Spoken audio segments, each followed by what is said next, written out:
Good morning बच्चों। The complete education point पर हमारे बच्चों का बहुत बहुत स्वागत है। बच्चों आज पढ़ेंगे कंप्लीट ग्रामर। ग्रामर का क्लास लेके आए हैं बच्चों, जो कि 10 नंबर आप लोगों को पक्के करने हैं अपने, उसमें से एक नंबर भी नहीं छोड़ना है, क्योंकि ग्रामर के क्वेश्चन में बहुत कठिन लेवल नहीं है। जितना कि आप लोग पढ़ लेंगे सारे क्वेश्चन वही आएंगे, इसलिए ग्रामर को पढ़ना बहुत ही महत्वपूर्ण है। दस दस दस दस क्वेश्चन एक एक चैप्टर से लिया गया है, जैसे समास, संधि, तत्सम, तद्भव, पर्यायवाची, सारे जगहों से 10-10 क्वेश्चन लिए गए हैं। इतने से आप लोगों का कॉन्सेप्ट भी क्लियर होगा और क्वेश्चन भी बनेंगे। तो देखते हैं इसमें पहला क्वेश्चन क्या है। जिस समास का पहला पद संख्यावाची हो और उससे समुदाय का बोध होता है उसे क्या कहते हैं।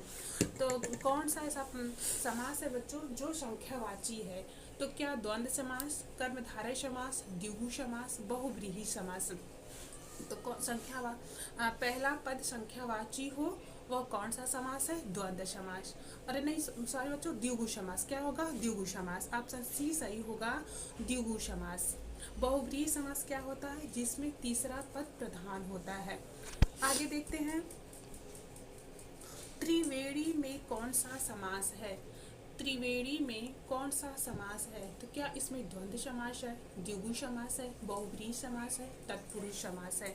तो द्वंद्व समास तो योजक चिन्ह होगा और एक शब्द एक दूसरे के अपोजिट होंगे। बहुव्रीहि होगा नहीं, तत्पुरुष नहीं होगा। तो त्रिवेणी में कौन सा समास होगा बच्चों? द्विगु समास होगा। क्या होगा? ऑप्शन बी सही होगा, द्विगु समास। नेक्स्ट है अगला क्वेश्चन, सुख दुख में कौन सा समास है? 10 प्रश्न बच्चों सिर्फ समास से है, फिर 10 प्रश्न पर्यायवाची से होंगे, फिर 10 प्रश्न नेक्स्ट तत्व, तद्भव, तत्व, ऐसे ही क्वेश्चन आएंगे। इसलिए क्लास अगर क्लिक किए हैं तो पूरा देखिएगा। तो सुख दुख में कौन सा समास है? तो क्या द्वंद्व समास है, कर्मधारय समास है, द्विगु समास है, बहुव्रीहि समास है?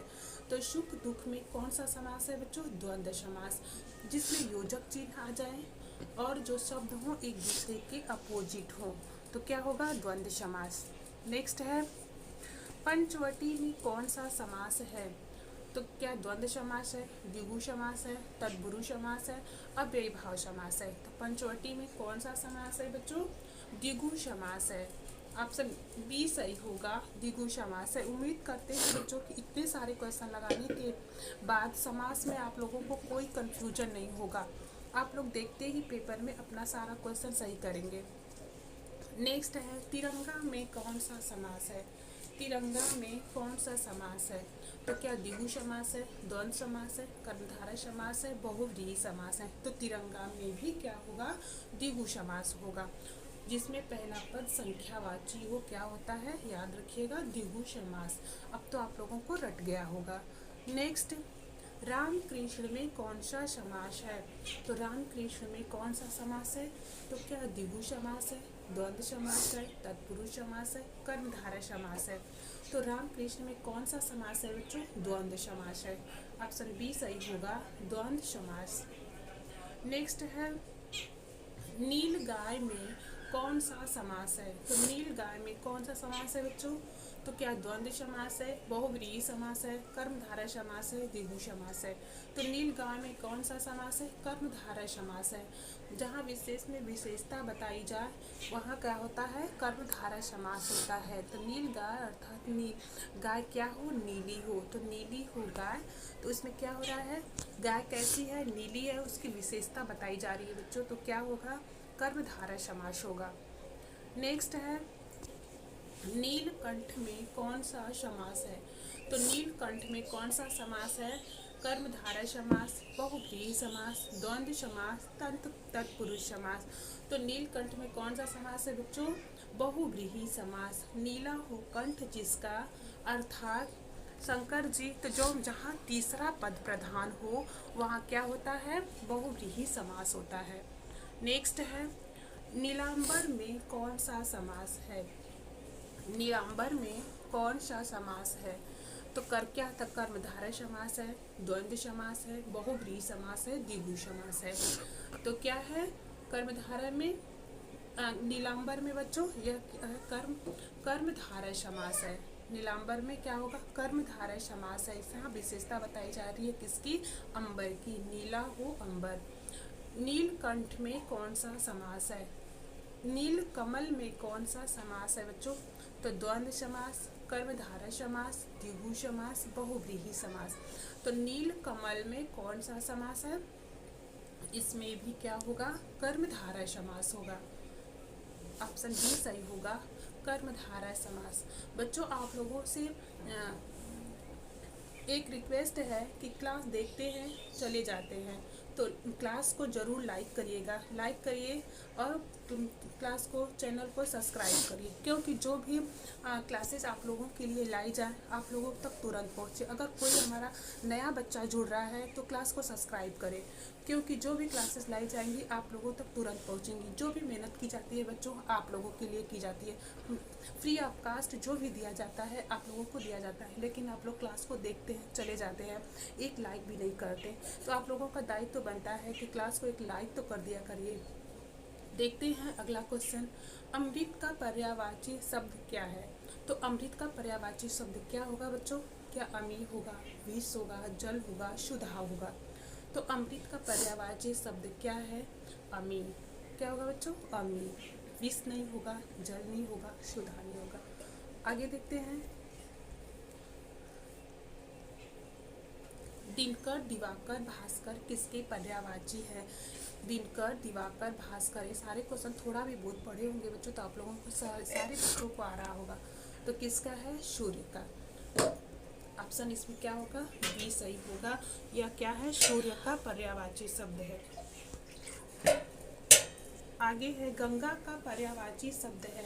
क्या है बच्चों? यहाँ गंगा का पर्यायवाची शब्द बताना है। तो इसमें क्या है? क्या मंदाकिनी है, भागीरथी है, देव नदी है, ये सभी। तो गंगा का पर्यायवाची शब्द क्या होगा बच्चों? मंदाकिनी भी होगा, भागीरथी भी होगा, देव नदी भी होगा और सारे होंगे। तो क्या ऑप्शन डी सही होगा? ये सभी। नेक्स्ट है अग्नि का पर्यायवाची शब्द नहीं है। तो नहीं है याद रखिएगा बच्चों, पूछा गया है नहीं है। तो पहले ही आप लोगों के पेपर में अगर क्वेश्चन को पूरा पढ़िएगा, अगर नहीं दिखा तो पहले से अंडरलाइन कर लीजिएगा। तो अग्नि का पर्यायवाची शब्द नहीं है। तो क्या नहीं है? क्या पावक, अनल, अनिल, वही। तो कौन सा नहीं है? अनिल। यह क्या है? अग्नि का पर्यायवाची शब्द नहीं है।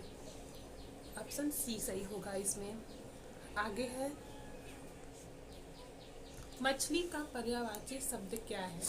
तो मछली का क्या है? क्या मीन है, मत्स्य है, मकर है या ये सभी है? तो मछली का पर्यायवाची शब्द क्या है बच्चों? ये सभी है। मीन भी है, मछली भी, मत्स्य भी है, मकर भी है, इसलिए ऑप्शन डी सही होगा, ये सभी हैं। आगे है ओष्ठ का। यहाँ अब बच्चों तत्सम और तद्भव से क्वेश्चन शुरू होते हैं। तो ओष्ठ का तद्भव शब्द क्या है? तो ओष्ठ का कौन सा शब्द है बच्चों? यह तत्सम है, इसका तद्भव बताना है। तत्सम संस्कृत के शब्द होते हैं और तद्भव हिंदी के शब्द होते हैं। तो ओष्ठ संस्कृत के शब्द हैं, इसका तद्भव हिंदी बताना है। तो ओष्ठ का क्या होगा तद्भव? क्या ओठ होगा, ओष्ठक होगा, अधर होगा, मुख होगा? तो ओष्ठ का तद्भव क्या होगा बच्चों? ओठ होगा। इसमें ऑप्शन ए सही होगा, ओठ। आगे है हल्दी का तत्सम शब्द क्या है? तो हल्दी का तत्सम शब्द क्या होता है बच्चों? क्या हरिद्रा, हल्दिका, हरिपीत। तो हल्दी का तत्सम शब्द क्या होगा? हरिद्रा। ये वहाँ तद्भव पूछा था, यहाँ तत्सम पूछा है। तो तत्सम आप लोगों का हल्दी को संस्कृत में क्या कहते हैं? हरिद्रा। इसमें ऑप्शन ए सही होगा। आगे क्वेश्चन है सूरज का तत्सम रूप क्या है? तो सूरज का तत्सम रूप क्या है बच्चों? तो क्या भास्कर है, सूर्य है, दिनकर है, रवि है? तो सूरज का तत्सम रूप क्या होगा? सूर्य। आगे है खीर का तत्सम रूप क्या होगा? तो खीर का तत्सम रूप बताइएगा बच्चों। तो क्या क्षीर होगा, खीरक होगा, दुग्ध होगा, पायस होगा? तो खीर का तत्सम रूप होगा क्षीर। तत्सम से तत्छ बनाते समय बच्चों ख का छतरी छ हो जाता है। क्या हो जाता है? ख का छ हो जाता है, इसलिए खीर का क्या हो गया? छीर। आगे है खेत का तत्सम रूप क्या है? तो आप लोग बताइएगा कि खेत का क्या होगा। क्या भूमि होगा, क्षेत्र होगा, कृषि क्षेत्र होगा, धरती होगा? तो खेत का तत्सम रूप क्या होगा बच्चों? क्षेत्र होगा। बोले थे ना ख का छतरी छ हो जाता है, यह हमेशा याद रखिएगा। तो खेत का क्या होगा? क्षेत्र। आगे है प्रत्यय। आगे जो उपसर्ग से क्वेश्चन बनेंगे, तो क्या होगा? उपहार शब्द में प्रयुक्त उपसर्ग है, तो यहाँ उपसर्ग बताना है बच्चों। तो आप लोगों को शब्दांश दिए गए हैं उपहार, उसमें कौन सा उपसर्ग लगा है उसे बताना है। तो उपहार शब्द में प्रयुक्त उपसर्ग क्या है? तो क्या उप है, परि है, अनु है, अधि है? तो उपहार शब्द में कौन सा उपसर्ग है? उप उपसर्ग है। इसमें बच्चों उपसर्ग निकालने से पहले यह ध्यान रखिएगा कि जो शब्द बच रहा है उसका भी कोई मतलब निकले, कोई अर्थ निकले, वहीं उस उपसर्ग को चुनिएगा। जैसे उप आप लोग उपसर्ग निकालें तो हार बच रहा है ना, उसका भी कोई मतलब है। तो इसी तरह से उपसर्ग निकालना सीख लीजिए। कोई भी शब्द दे दिया जाएगा आप लोग आसानी से उसका निकाल पाएंगे। आगे है अध्यक्ष में प्रयुक्त उपसर्ग क्या है? तो अध्यक्ष में प्रयुक्त उपसर्ग क्या है बच्चों? तो क्या अधि है, अनु है, परि है, उप है? तो अध्यक्ष में उपसर्ग क्या होगा? अधि होगा। ऑप्शन ए सही होगा, अधि। आगे है निर्गुण में प्रयुक्त उपसर्ग है। निर्गुण में प्रयुक्त उपसर्ग है, क्या नि है, नीर है, अनु है, परि है? तो निर्गुण में प्रयुक्त उपसर्ग है नीर। ऑप्शन बी सही होगा, नीर।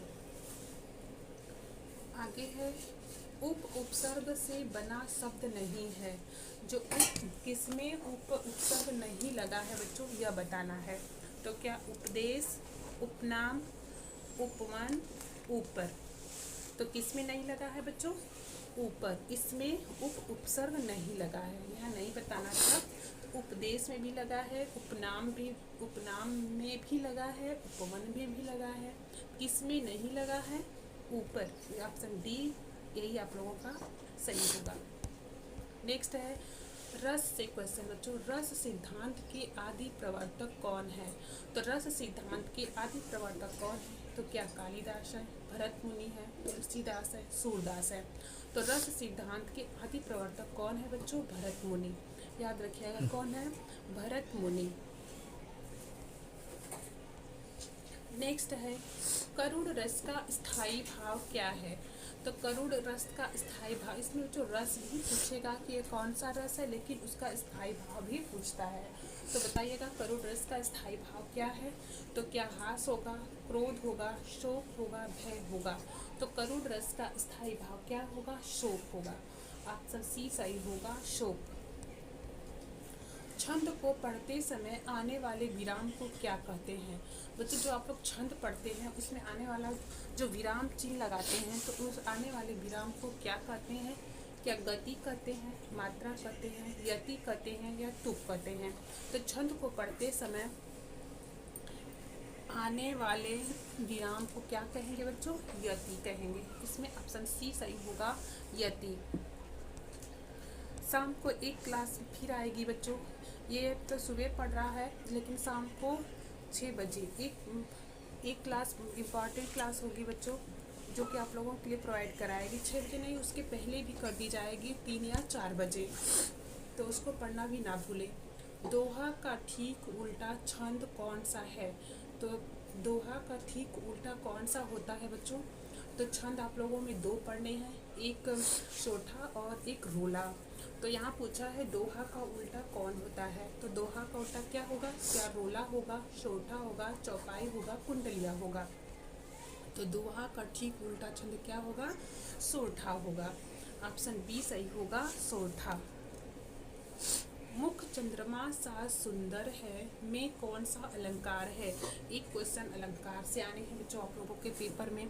तो मुख चंद्रमा सा सुंदर है, में कौन सा अलंकार है। यहाँ अलंकार पूछा है बच्चों, तो क्या रूपक अलंकार है, उपमा अलंकार है, अनुप्रास अलंकार है, यमक अलंकार है। तो कौन सा अलंकार होगा, उपमा अलंकार। बहुत ही फास्ट क्लासेस चल रही है बच्चों, क्योंकि आप लोगों का ये कॉन्सेप्ट क्लियर करने की क्लासेस नहीं होंगी। क्या होगा, यह सिर्फ रिवीजन है। बस एक बार सारे क्वेश्चन देखते जाइए और रिवीजन करते जाइए। बस आप लोगों का एकदम लास्ट समय है, आप लोगों की परीक्षा के लिए बेस्ट आप लक, बहुत बहुत शुभकामना। आप लोग अपने परीक्षा में बहुत अच्छा करके आओ, एक बार अच्छे से रिवीजन करके जाओ और पेपर को बहुत ही अच्छा करके आओ। तो अगला क्वेश्चन है, आधी आई और हम घर भागने लगे, कैसा वाक्य है। तो आधी आई और हम घर भागे, वाक्य से क्वेश्चन है बच्चों, बताइएगा कि यह कैसा वाक्य है। क्या सरल वाक्य है, मिश्रित वाक्य है, संयुक्त वाक्य है, विधान वाक्य है। तो ये कैसा वाक्य है, संयुक्त वाक्य है। तो जहाँ बीच में बच्चों और लग जाए तो याद रखिएगा वहाँ जुड़ने का काम होता है। तो यहाँ और आया है ना, तो क्या होगा, संयुक्त वाक्य होगा। जहाँ समझ में नहीं आ रहा हो बच्चों, थोड़ा सा ट्रिक लगा लीजिएगा कि बीच में और लगा है तो संयुक्त वाक्य होगा। मिश्रित वाक्य क्या होगा बच्चों, बीच में ना हमेशा की आता है, छोटा की आ जाएगा तो मतलब वहाँ मिश्रित वाक्य अक्सर हो जाते हैं। आगे देखिएगा, तो आज ग्रामर से 30 क्वेश्चन लेके आए थे बच्चों, जो हमारा कंप्लीट होता है। शाम 3 बजे एक क्लास और आएगी गद्य पद्य और साहित्य की, जो कि वेरी बहुत ही इम्पॉर्टेंट महत्वपूर्ण पद्यांश होगा। और तार सप्तक के 4 तार सप्तक आप लोगों के पेपर में बहुत ही महत्वपूर्ण होते हैं बच्चों। उनके कवि के नाम भी पूछे जाते हैं। अब कठिन क्वेश्चन बनाने के लिए हमेशा आजकल पेपर में कवि का नाम पूछ लिया जा रहा है, तो उनके सन और कवि के नाम 4 सप्तक और गद्यांश लेके आएंगे बच्चों, जो कि बहुत इंपॉर्टेंट होने वाला है। शाम 3 बजे आप लोग जुड़ना ना भूलें। लेकिन अब एक क्लास को यहीं विराम देते हैं। थैंक यू, धन्यवाद।